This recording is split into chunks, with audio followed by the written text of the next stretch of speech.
Courses in the cement industry. Present to you. In this course we will explain, fluidizing pneumatic elevating systems. Airlift erection operation and maintenance.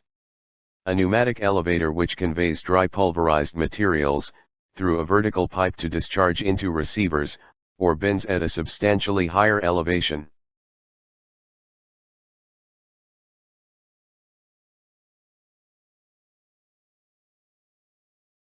Description.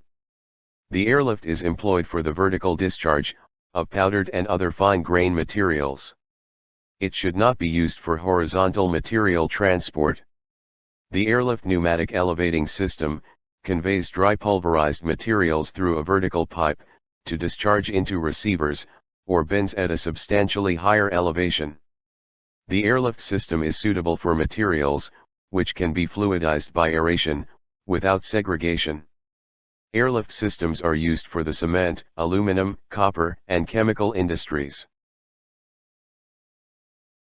How does the airlift pneumatic elevating system work? An airlift system consists of a feed bin, pipe, disengaging bin, alleviator, and one or two air supplies. The aeration air aerates the bottom of the feed bin, fluidizing the material within. The primary air conveys the material upward through the airlift pipe. In operation, the airlift system is self-compensating. As the product feed rate increases or decreases, the fluid level and conveying rate conform to such changes. Therefore, the airlift system matches the conveying rate to the incoming feed, and compensates for any variations of the feed rate. Structure. The airlift consists essentially of a cylindrical receiving chamber number 1, at the center of which the vertical discharge line number 2 is connected. The internal discharge tube number 3, with a 1 meter long wearing piece number 4, is flanged onto the top cover of the chamber. The conveying air is ejected into the chamber through a nozzle number 5, in the center of the chamber base plate. By altering the distance, O, between the nozzle and the wearing piece, the conveying capacity of the airlift can be varied to a certain extent. The bracket number 6 holds the tube in the exact center of the chamber. Structure. The aeration fluidizing of the material in the airlift is provided by special aerating units, located in the base of the chamber number 7. The air quantity can be adjusted by a sleeve cock, or flange cock number 8. The gate number 10 is accessible via a screw cover at the flap housing number 9. The airlift can be monitored by means of two pressure gauges, indicating respectively the air pressure ahead of the nozzle number 11 and the discharge pressure number 12. The compressed air required for aerating and conveying the material is supplied from a roots blower through a pipeline number 13. In every case, the airlift must be connected at pipe number 14 to a dust removal plant or system. The usual arrangement is for the airlift to receive the material through an air slide number 15 at the top of the chamber.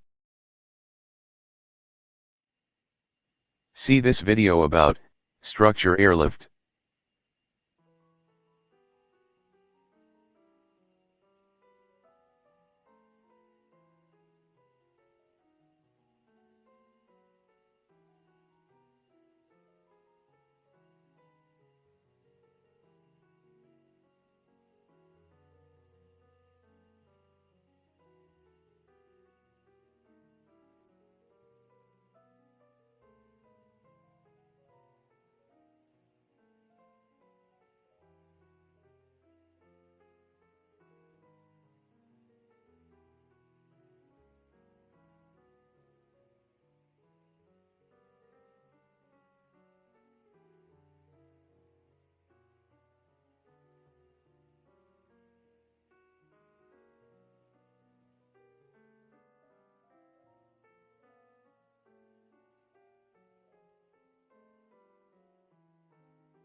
Putting into operation. 1. Before starting conveying, the filter at the receiving station, and all conveying equipment downstream from the airlift, such as air slides, etc., must be in operation. 2. Switch on the filter for exhaust venting from the airlift. 3. Switch on the fan or blower supplying the air, for conveying and aeration. 4. Switch on the conveying equipment, for feeding the airlift. 5. The flow rate of the material being fed to the airlift, must be so adjusted that the airlift chamber, is constantly filled to, 3/4 of its total height. At this height the airlift reaches, one stage maximum capacity. 6. The lower the level of material, the lower will be the discharge capacity. Shutting down the airlift. 1. Shut off the material feed, and operate the airlift until the chambers is empty. 2. The other equipment should be switched off, in the reverse sequence to that given for starting. Voltage failure during conveying. 1. In order to dissipate immediately the blower pressure in the air line, if a voltage failure occurs during conveying, an electro-pneumatic relief number 16, can be provided if requested. With this arrangement, the non-return flap below the nozzle, at the aerated base of the chamber will close more quickly. 2. With certain materials, a hand-operated slide valve of the wedge gate type number 17, is required. After a voltage failure during conveying, this should be opened fully, to allow the conveying air to escape to the atmosphere. 3. When the airlift is put into operation again, and after the conveying air blower has been switched on again, the slide valve should be slowly closed. The slugs of material which formed in the conveying tube, when the voltage failed, will in that way be gradually loosened again. Maintenance schedule. 1. Monthly check up the aeration cloth, for any possible damages or wear. 2. Monthly check up the non-return valve, below the nozzle for possible stuck-up, or wear which might causing malfunctioning. 3. Periodically check up the wall thickness, of wearing piece. 4. Periodically check up the wall thickness, of airlift discharge elbow for possible wear. 5. Periodically check up the pressure gauges, for possible malfunctioning. 6. Visual inspection to the air chamber, for possible wall cracks or materials existing. 7. Check up the relief valve, manual slide valve and manual aeration valve, for possible internal damages. Repair and maintenance. Maintenance work. 1. The airlift does hardly require any maintenance, only the sealing of the material gate might have to be replaced. 2. The replacement of the sealing depends on the load caused by the material to be conveyed, and on the action time. Exchange of gate sealing. The airlift may remain in the conveyor pipe, during the exchange of the gate sealing. 1. Close the shut-off device, in front of the airlift. 2. Take the airlift into operation. Troubleshooting, for airlift. See this table. Fault 1. Airlift is leaky gate. Cause. Gate, sealing is worn. Repair. 1. Disconnect airlift. 2. Check the gate. 3. Check gate and exchange, if required. Fault 2. Gate cannot be moved. Cause. Gate is blocked by foreign matter. Repair. 1. Disconnect airlift. 2. Remove foreign matter, by repeated switching. In this section we watch together this video about basic components, and how change the fabric for airlift.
Thank you for watching, and I hope these courses are helpful to everyone. Subscribing to this channel Cement Industry Courses would be appreciated. Thank you.